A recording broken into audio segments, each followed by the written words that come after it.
Hello again to everyone. Welcome to EdChange Global 2018. My name is Vlatka Butkovic. I'm the principal curriculum designer, English second language teacher, and co-author of two series of English as a second language textbooks. One is Fail Forward in Learning, consisting of Fail Forward in Reading and Fail Forward in Grammar, which are textbooks for students aged 10 to 14. We are currently working, my colleague Anita, I can't see now because I'm sharing the screen if Anita is with us. Anita, are you with us? I am here. Hey, good to hear you.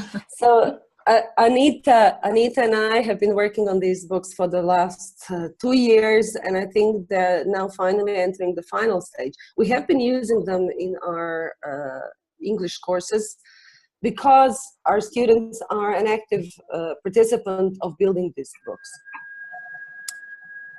So our big question is, and Anita, feel free to join in whenever. Okay. The big question, of course, with everything that's out there on the market is why even bother making another textbook? The things that we noticed is the textbooks on the market were very predictable when it comes to content. They all look alike when it design-wise.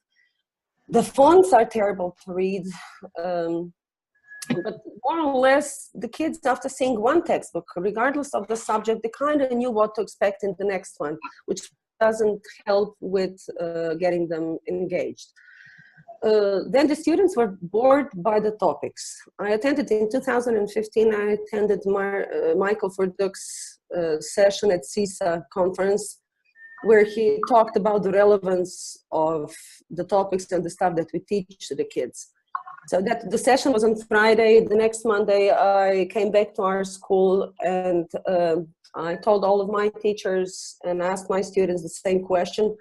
And that's ask our students how relevant they think the topics we teach them, through which we teach them languages, really are to them. You will see soon enough what the result was. So the fonts were annoyingly small. There's a very good tip that I got from one of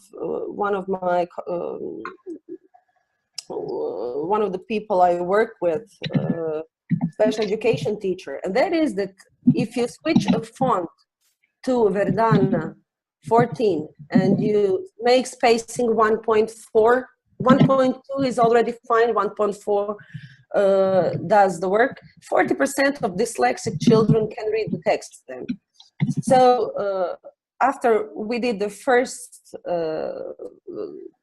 after the topics were chosen, and some of them were already put together, I had to go back to the beginning and changed all the fonts to Verdana once I realized that. What you can do with other textbooks and additional materials, you can scan any of the text there is, you can switch it. There are a few tools, more than few,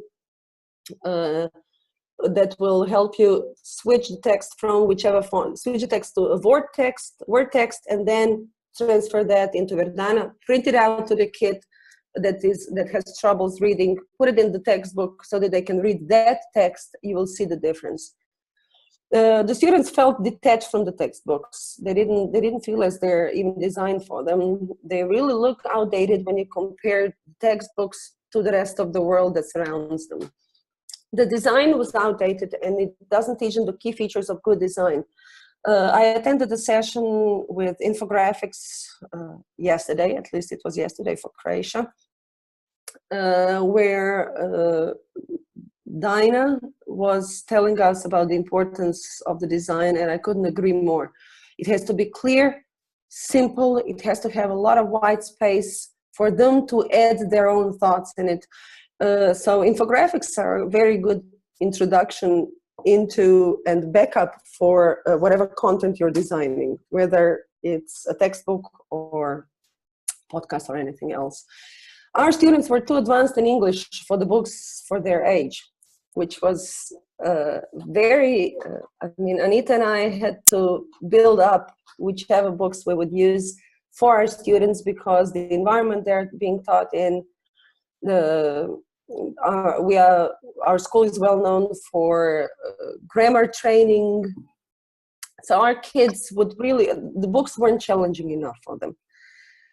The sources, so we gave it a try with basically any book at the market that can be delivered to Croatia. Anita and I have been working together for, 25 years now, Anita? Yeah, 25 at least. We'll stick to 25.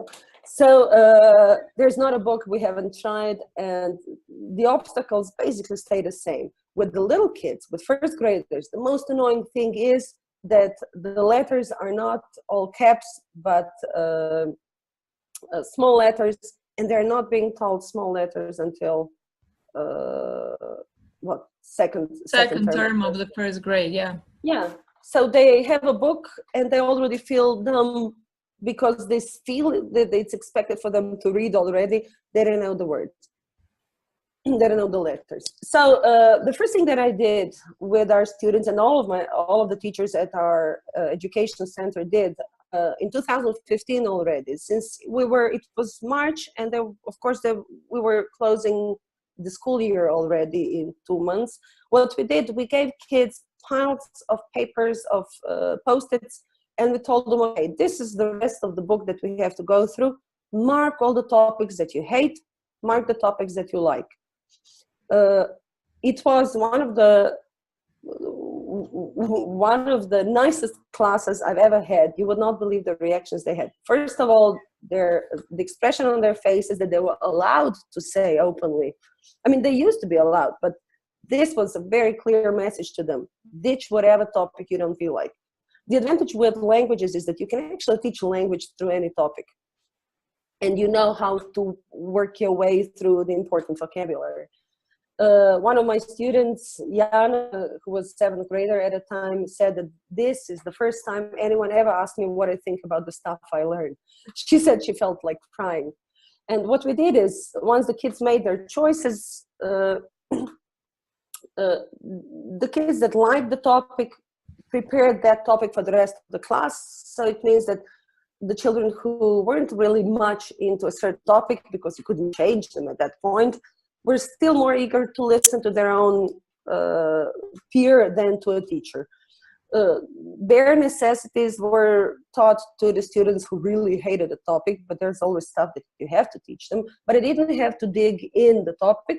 What they did is they paid more attention and they developed, researched another topic that they felt connected with. So we were done with the school year within 2 months from that decision. So the next thing was for us to do before the end of that school year is that we discussed the topics for the new book with the students. So Anita had a lot of talks with every group to find out what it is that's of interest for them. I must say, you said, Anita, at one of our meetings a month ago, that they are kind of letting go of some of the topics. So topics tend to get outdated within, 2 years? Within 2 years, yeah. I mean, kids change, one generation comes and they don't like the same things like kids 2 years ago. So it's kind of normal.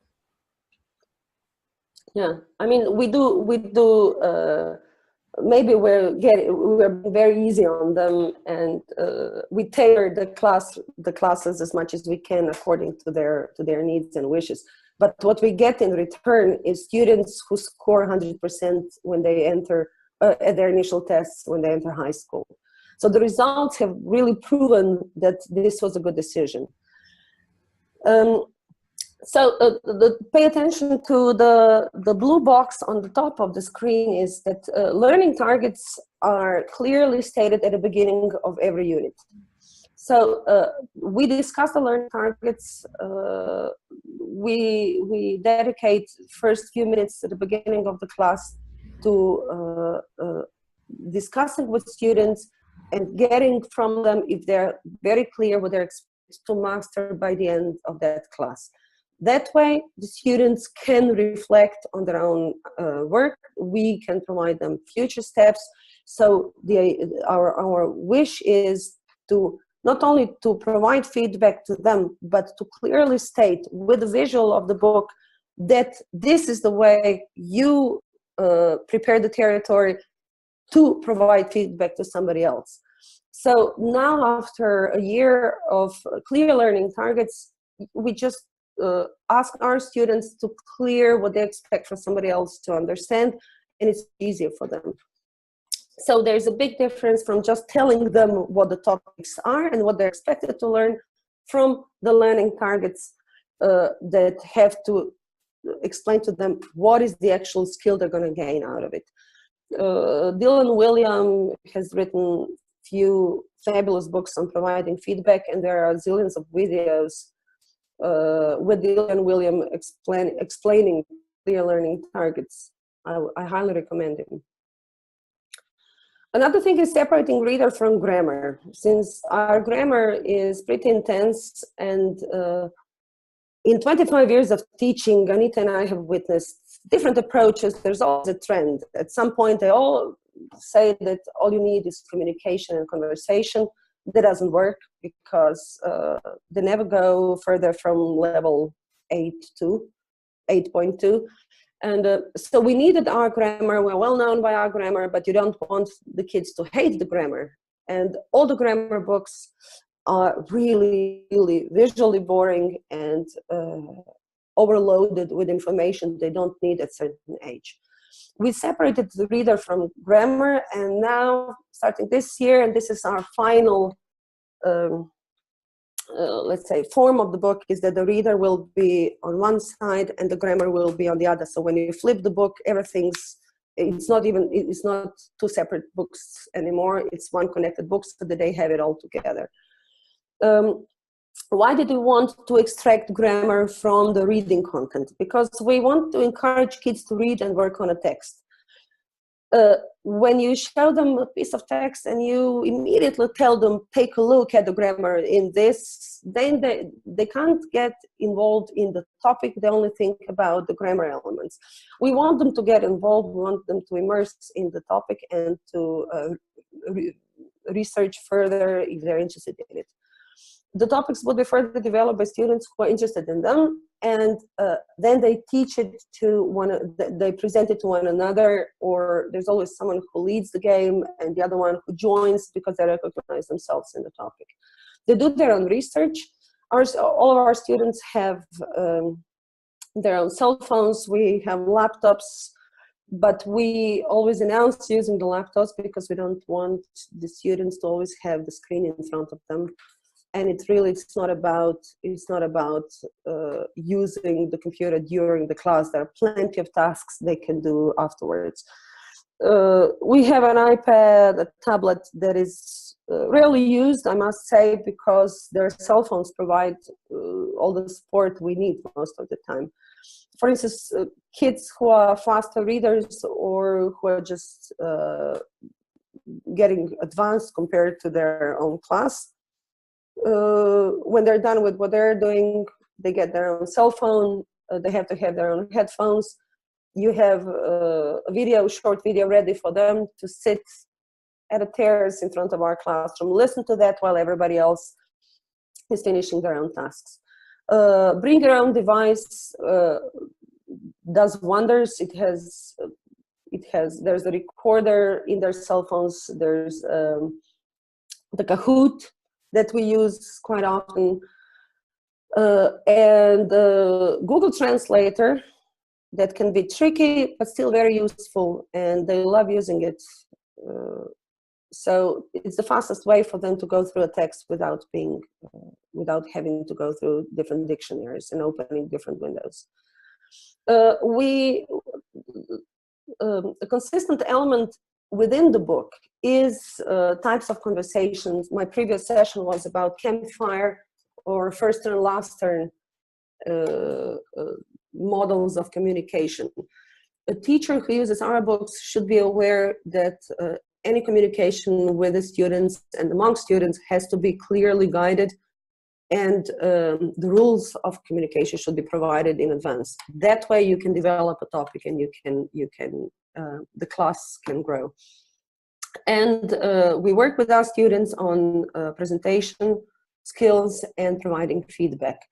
So that's included in conversational skills, and there are clear steps. So the thing is, the books have their own topics, but while going through those topics in the same foreign language, the students are taught how to present, how to behave, how to listen, what kind of content they might add, and so on. Language and skills. So what kind of a textbook will win the hearts of this generation? That was a very difficult question, and Anita and I had hours and hours of talk about this.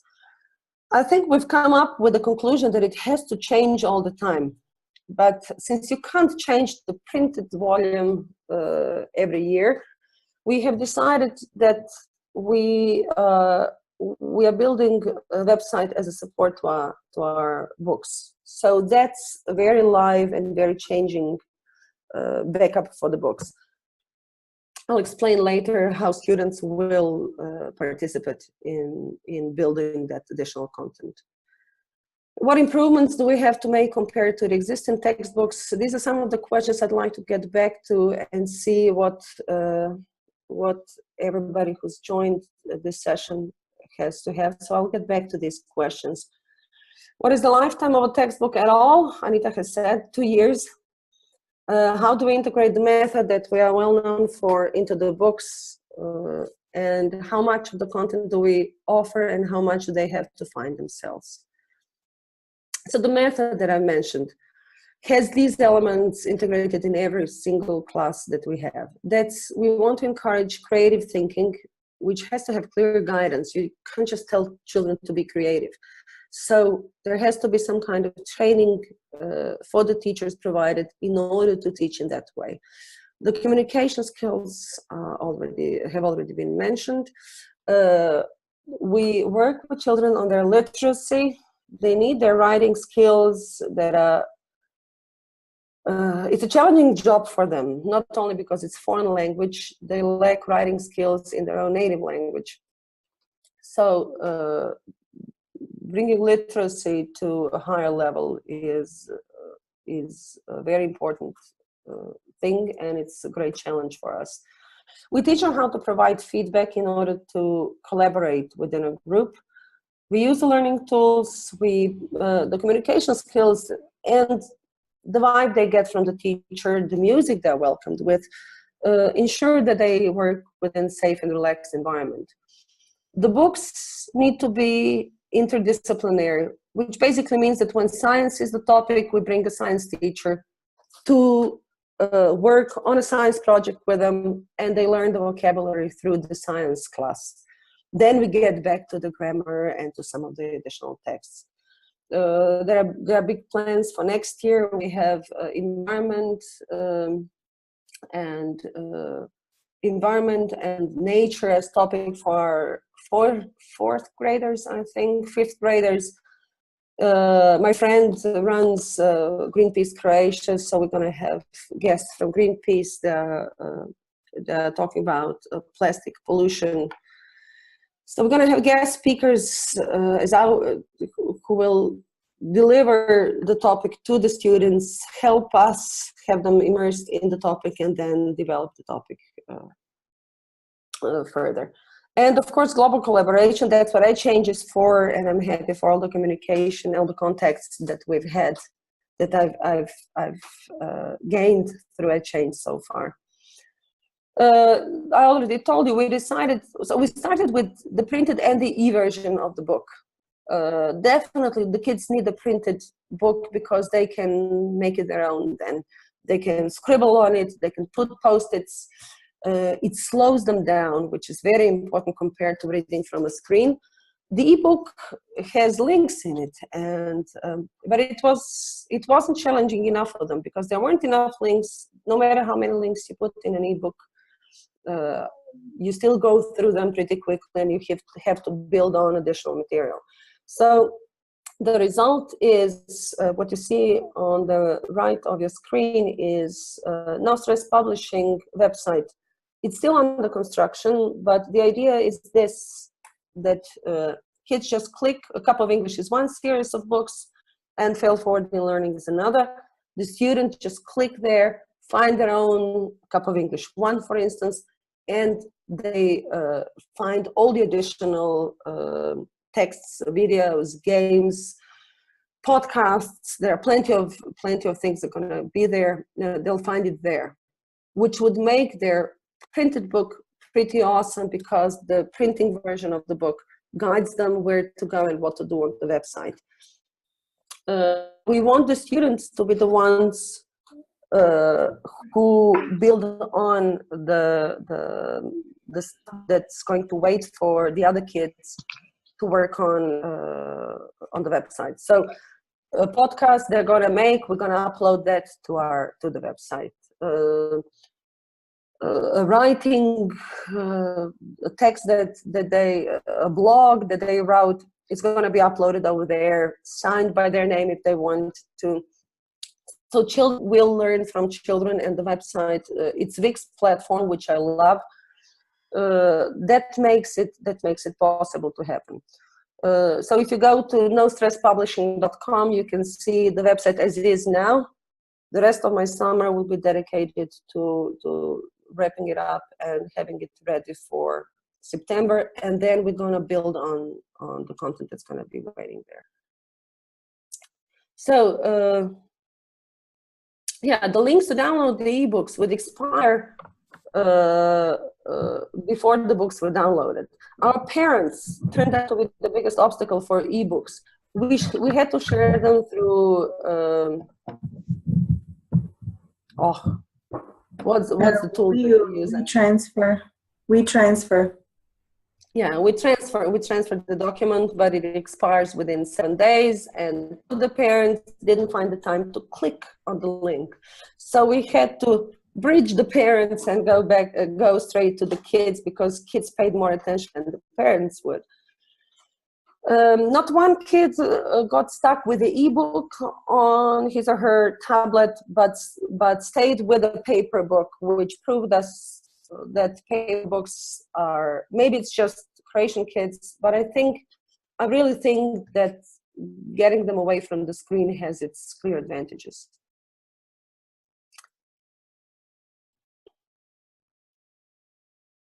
So these are the result of Anita's and my work.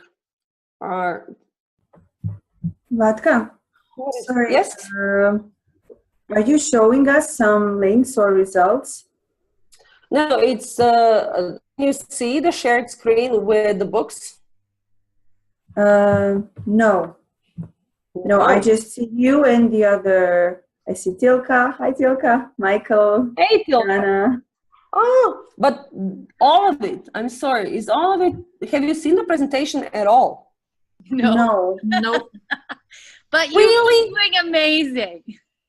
I'm talking. Okay, everybody, I'm going to walk you through this. Why doesn't anybody tell me? Yes. Vlatka, can we just do a quick shout out really quick? Can everybody Yes. share where they're from? Because this is making me so excited. So I'm obviously from the US. Everybody else tell where you're from. Croatia. I'm also from Croatia. Scotland. Australia. Hey, Tilka, good to see you. Hello. I can't see you. I don't know where I've gone. I don't know. Why didn't anybody tell me you can't see my session? Because you're doing amazing. Okay, we also have Germany, and we also have, oh my gosh, I forgot. Australia, India, Croatia, US, Scotland, and Germany. Yes, Right Scotland. now. All in one room with you. Isn't that awesome? Yes. I'm so As excited. global as you can get. Now, can you see my presentation? Yay, now? Yes. it's working. Ah, there you go. And it's a nice one. See? So bad. Look how elegantly done it. Wow. It's So the books that beautiful. we use, this is a snapshot that I found from the kids going through our textbooks and choosing what not to use.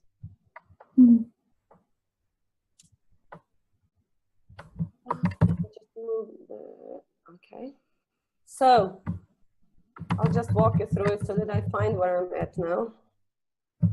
And I was thinking that the white space here is too boring and you keep looking at me instead of my presentation.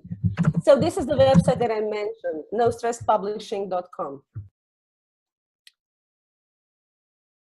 Was I here? Just a second.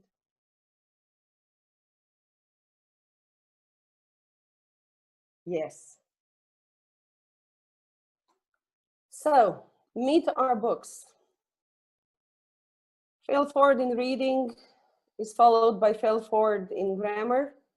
And this is a cup of English one that's been done for our first graders. And a cup of English 2 is under construction. And I'm kind of, and Anita and I are both kind of losing our summer over it, but I think it's worth it. So let's talk about the elements that we realized have to be included in every book. First of all, the design. You shouldn't understate the importance of the design, because through the visual content, you teach them how to design an attractive layout, how to share the message. We talked about at my previous session about the nonverbal message. The design is part of your nonverbal message. So when you present to your kids, take care of what the design of your presentation looks like, because they're learning from you, not only the content, they learn the visual. Our books have, as you see on the top, now you can see on the top, the blue box that has clear learning targets. The bottom box has grammar targets, and those grammar units are then explained in the grammar book. So you see the texts are linked. We are changing that. I'm gonna leave them marked, and there's going to be a note: find this link and find additional content on the website.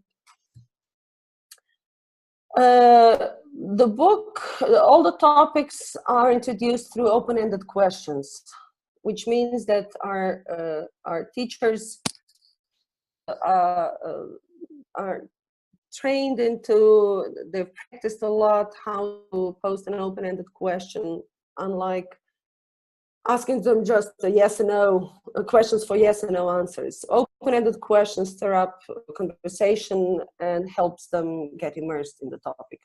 The white space that you see is very important for them because, for instance, our adult courses, they work on some of the handouts that I designed for them, said that it's very relaxing for them, that the book is not crazy busy with additional text and additional image and all the noise, the visual noise that's usually in the textbooks. So white space gives them enough room to add their own notes, if nothing else, to put a post-it here. One thing. There's Agent Whitey over there, or Agent W7. He's their little helper who tells them what to do with every part of the book.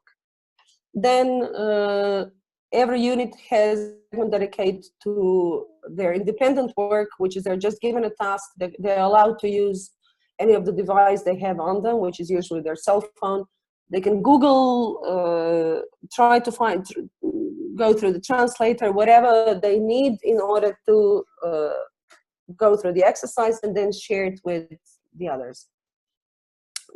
So there's a bunch of text for the ones who want to, but keep in mind that they don't have to go through the entire text that is right there on the page.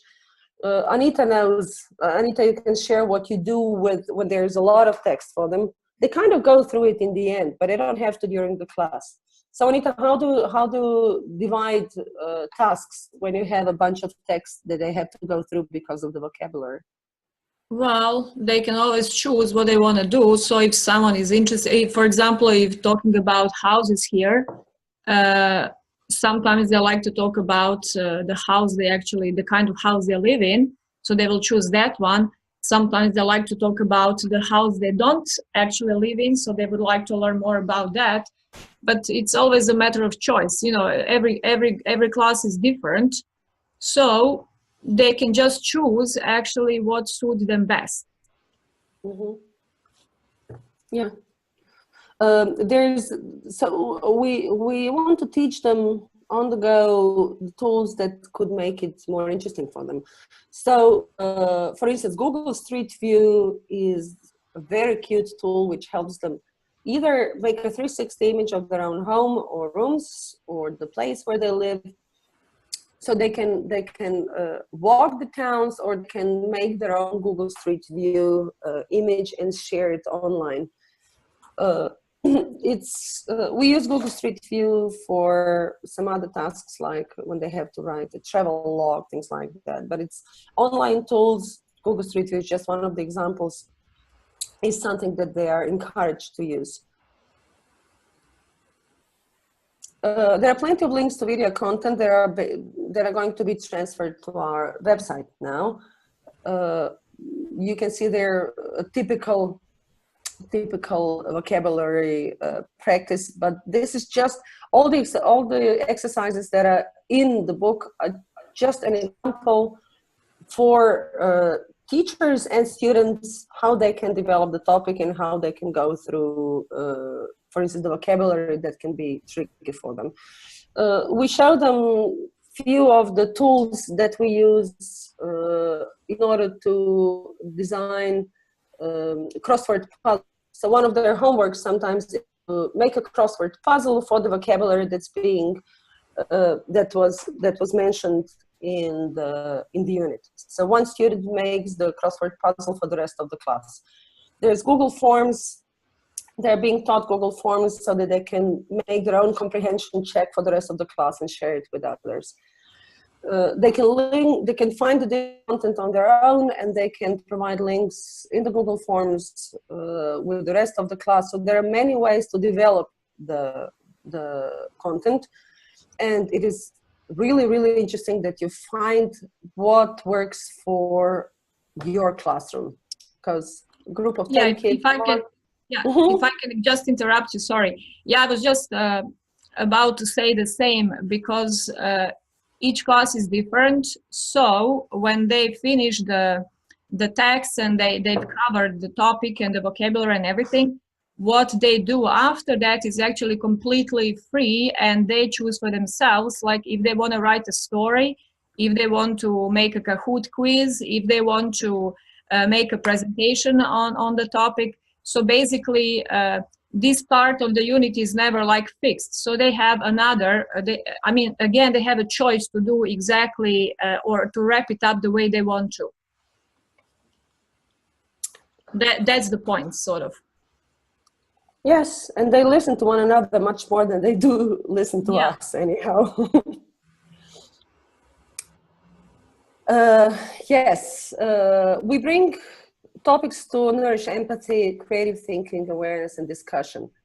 I am totally addicted to Humans of New York, so I kind of imposed that onto the kids. But Brandon, who does Humans of New York, is shining example of what it means to be able to communicate to a complete stranger and bring out their intimate stories.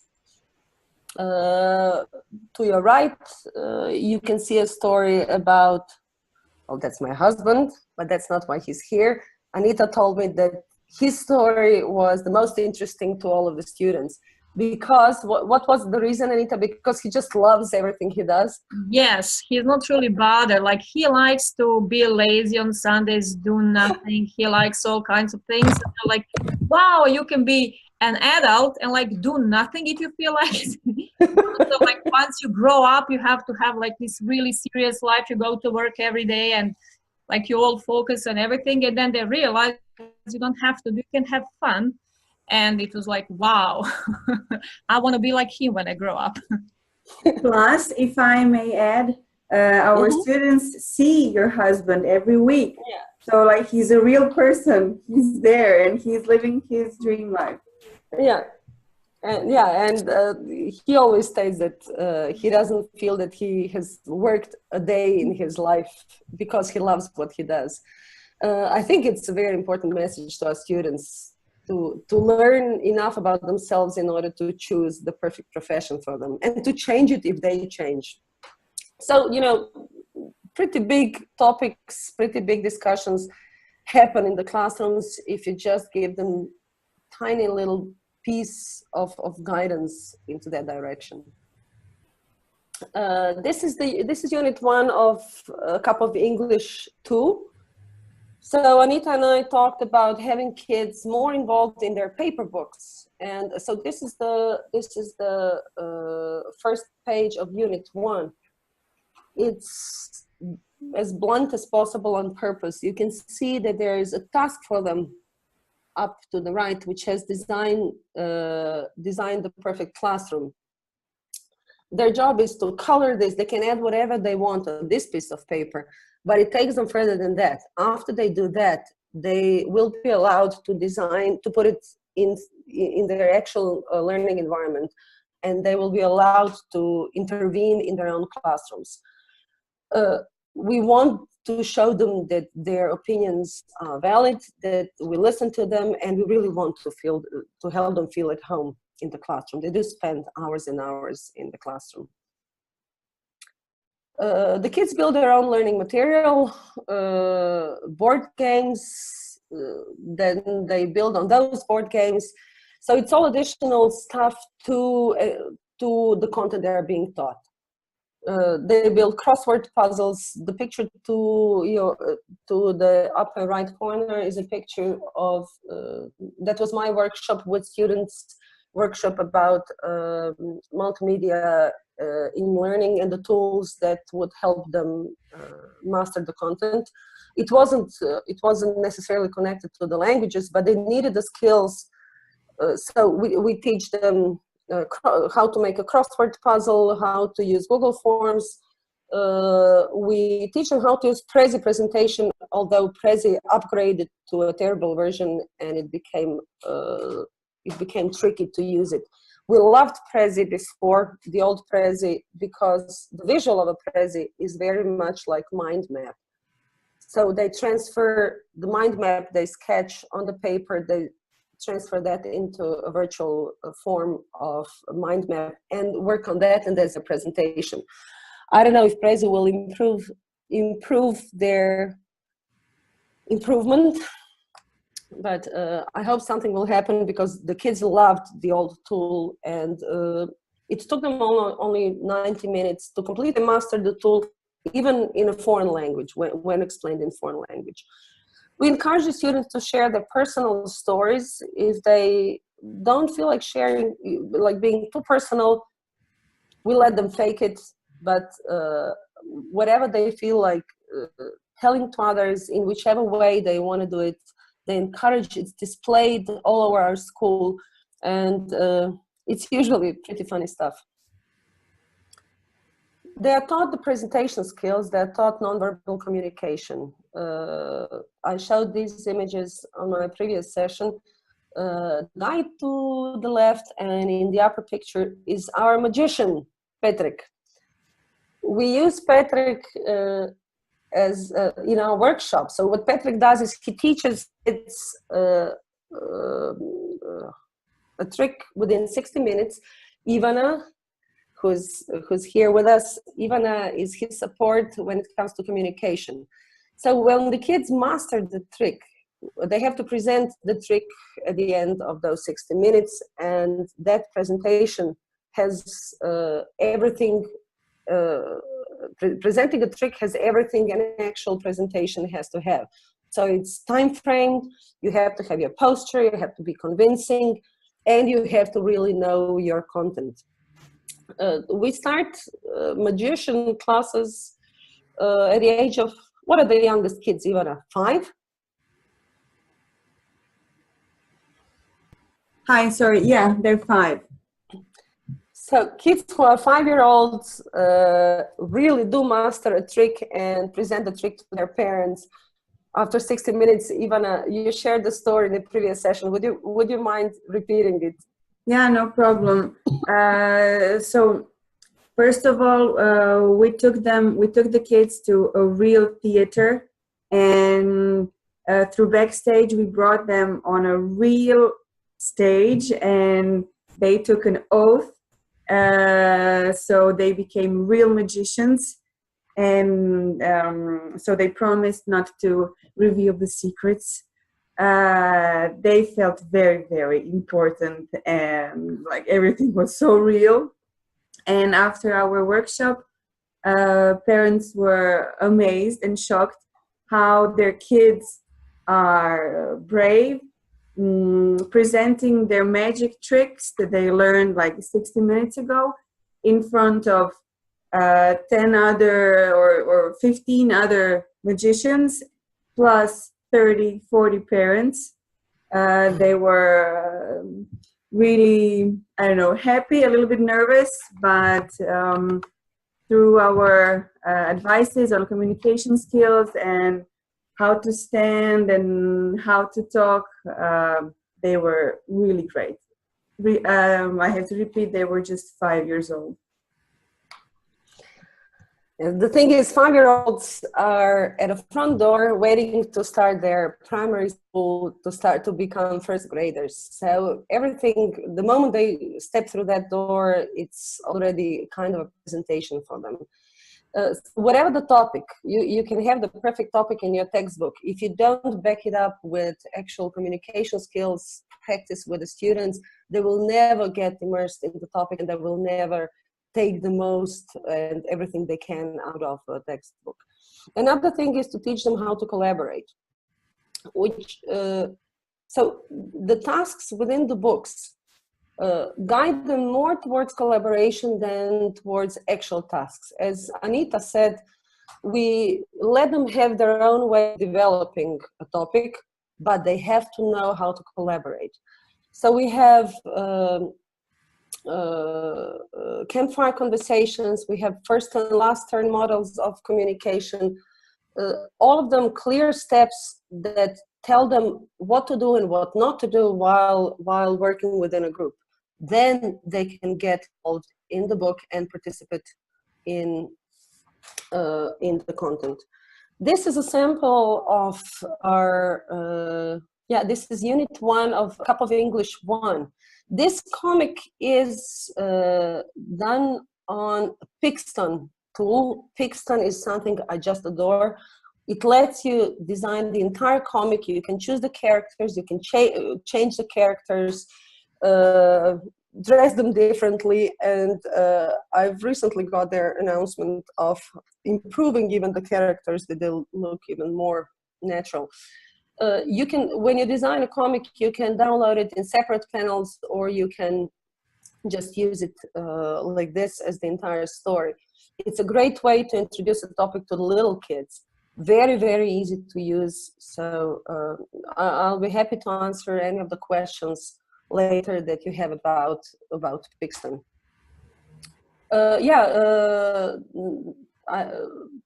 attended a podcast session yesterday Croatian time, and came up with a great idea that we can have the children record the conversation that's within the comic, and then we can have it uploaded in the podcast with separate panels following the conversation. That way our students will be able to actually create their own audio material that will be available on the website that goes with the book. A comic helps them to visualize the text. The topics have to be something they can relate to. Of course, they're always, with little ones, there are always groups of vocabulary and topics you have to go through in order to widen their own learning space. You start with school, you go through family, then food, the holidays, and so on. You have to guide them clearly through all the steps of learning and the topic, but jokes, sense of humor helps, and again, Pixton is one of my favorite tools. The younger ones, love the music. The teenagers adore having music at our classrooms. So very big element of our textbook is the way we talk about music. So we don't impose our attitudes about music. We let them show us they're listening to, then we have our discussions on it. For instance, this page of the book has 3 different samples of music. What I did with it, I turned the lights off. We had an evening class. Turned the lights off and I just played the music. So Aretha Franklin first, then they had 5 minutes or 2 minutes to just write down the emotions behind that they felt while listening to Aretha Franklin. Then we switched to Eminem again in the dark, and then to Albinioni's Adagio. And the rest of the 90-minute class was intense discussion of the emotions that were stirred up with different music. Then, in the end, the students played and showed me what they were listening, and then we talked about the influence it has on their lives. So the tools that we use that are mentioned and in that way integrated in the textbooks that we make. I write all of the textbooks in iBooks Author, which is very simple. I must say I don't use it as preparation to have an iBook later.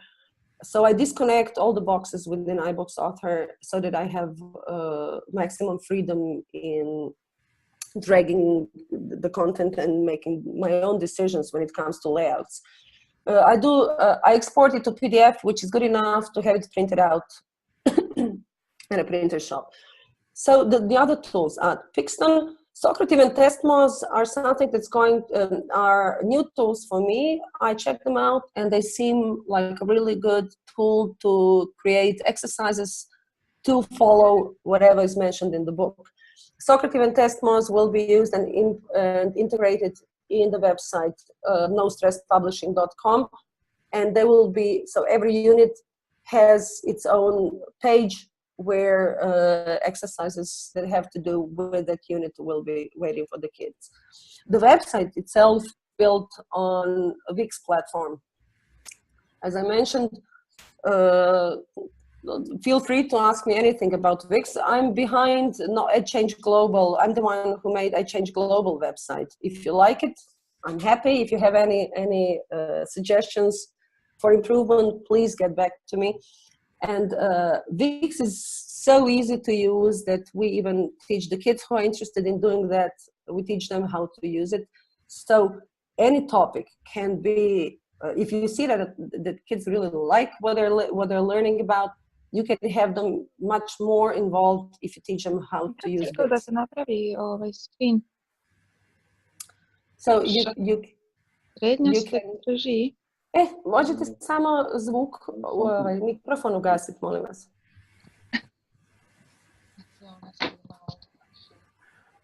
Okay, I'll just continue.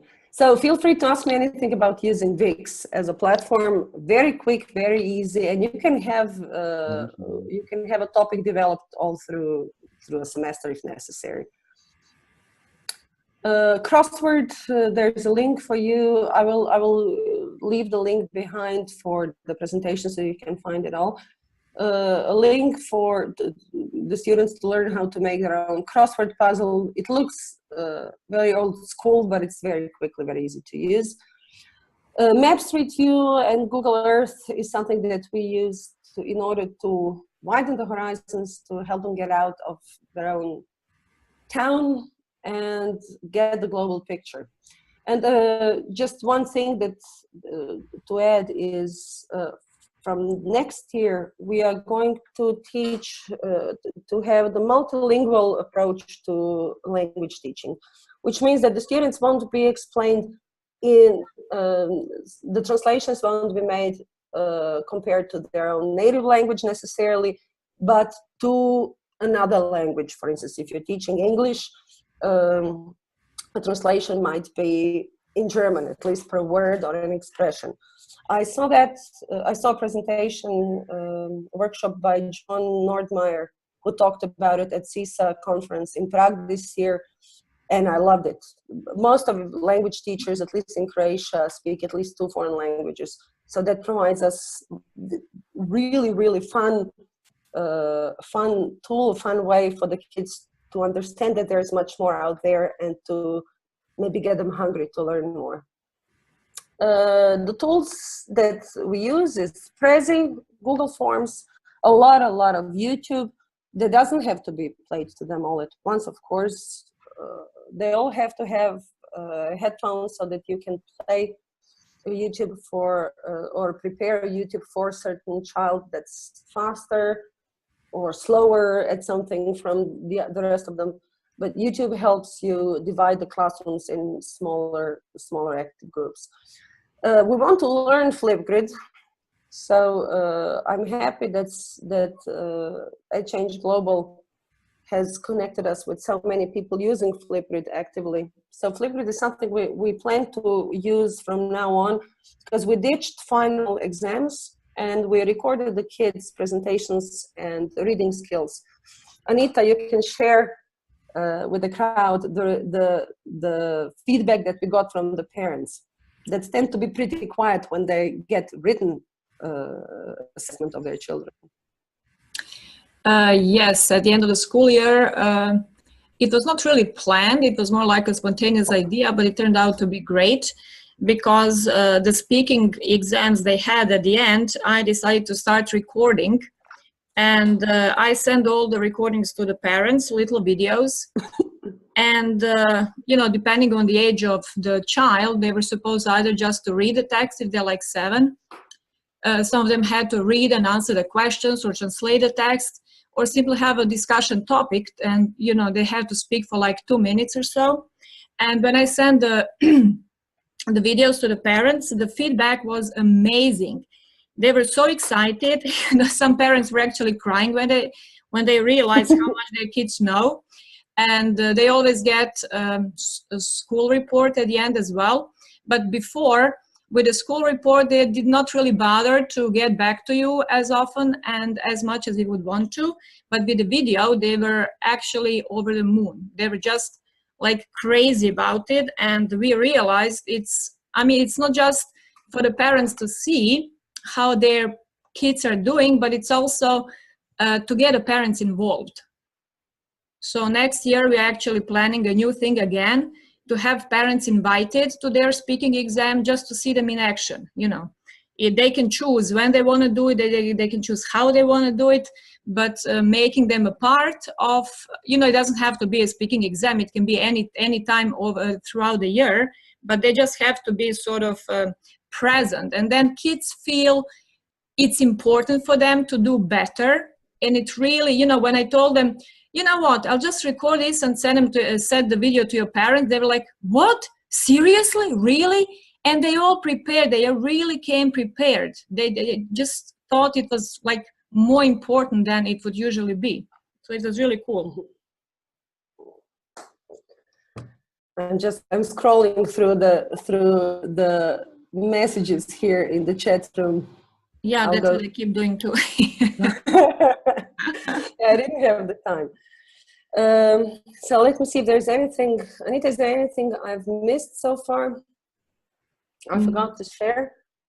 Not really. I think that's about it. Vlatka, I think Kayla asked, she didn't have time to write it down. Can you repeat about the font and size and spacing? Okay. Verdana 14. Verdana 14. So 14 is the smallest size, and keep the spacing 1.5 if possible. If not, 1.2 will do.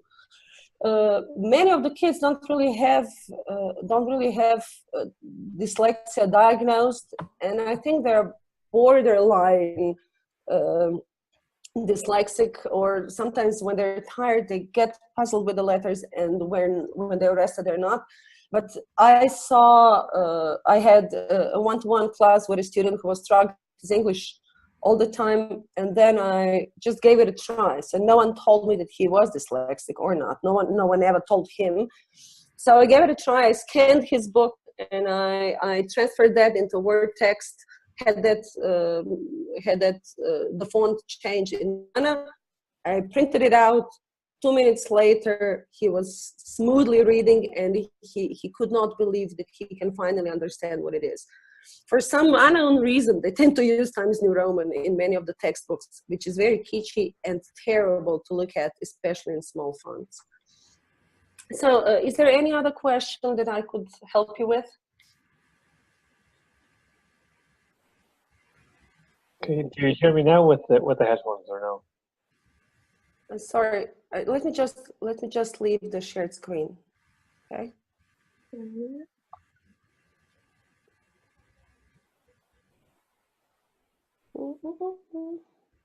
Oh, there you are. Do you hear me now? Because I have the headphones back in. Yes, yes, yes. Okay. I might have missed this part at some point during the presentation. My internet cable fell out. But you're talking about two different mediums for presenting the learnings to kids. One was static textbook paper copy in your hands, almost digital one, because you're talking about having embedded links and things. So, whoa, Yes. I feel myself on a big screen TV there, and that's really weird. On one of the windows, it's like this massive wall. Hi. Whew. Okay. Hey, I wasn't aware. aware. Hi, everyone. I wasn't aware there are so many people there. I know, that's really cool. What I was wanting to ask was, have you noticed on the part of learners, have they responded differently or more positively with one media versus the other? I know that me being my 40s now, I like books. I like holding a book. I like even putting my finger along the text. But I also like interacting with books. So having to click on or having a video to go to would be wonderful. There's just one author who I've seen very recently at a conference. He wrote a book called Spy Quest. And in Spy Quest, they have images on the page that you take your phone and you put them over. It becomes augmented reality, and a video plays on your phone as you go over the page. And that's quite a new technology too. But the question was again, when you have your learners, do they respond better, or do they take more from one media versus the other? Well, I think printed book helps them slow down their stream of thoughts and help them stay focused. And we kind of use both at the same time. So during the classes, they have their books in front of them, and then they have the video up there for a few minutes. Then they switch their cell phones to try and find something. So that's a salad of everything in it. Helps them get as immersed as possible. I think the printed book, well, they are very protective of their own books, especially the little ones, right, girls? And oh yes. Yeah. So obviously the paper format means a lot to them. They got the printed books, and then we were very cautious about having a separate page where it says this book belongs to. There's one dog holding another dog's leash, and it's a fun image for them, but they needed that proof that it's their own book. And we want to encourage them to work on the book, to add, if they want to add any comment, if they want to add the speech cloud, whatever they want, they're allowed to do with their books. So I think having a paper book helps them, as I said, slow down their stream of thoughts, and it can be used as their own little separate notebook with all the notes compared to all the notes that back up all the topic. There's Garfield Ginny Newman. I'll type it down for you. I think, no, Ginny. I think I may have misspelled his second name. So Garfield Ginny Newman was a presenter at CISA conference this year. And he has a wonderful book out that I immediately bought after the session. What he talks about is a separate notebooks for kids to scribble on, like their own thought book that nobody has to see if they don't want to show it, but it helps them remember all the ideas that come to them. It helps them, they can do whatever they want with the book. We would like to have the kids do the same thing with their own textbook.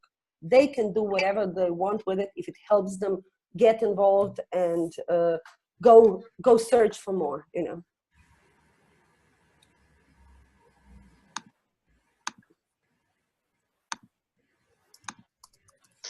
Is there any other questions? Oh, Jeannie. Okay. Thank you, Carla.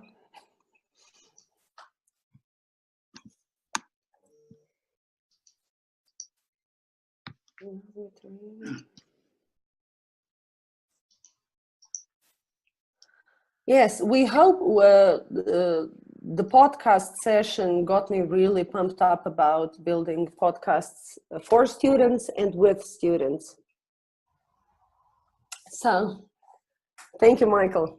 So we hope to teach kids how to make podcasts. We'll definitely make sure that there is a page dedicated to them, as well as we have a blog page on the website. So whatever they do with any of the topics mentioned in the book, they can have it published and shared with the world. Okay, so I have to leave the room now because Tilka is waiting for her own turn. Thank you all for listening. Please feel free to contact me if you have any questions. I'll be happy to help you out. Vlatka, don't leave. No, I'm not leaving. They have to, don't they? No one. They can stay for days, and we just keep going until Tilka takes over.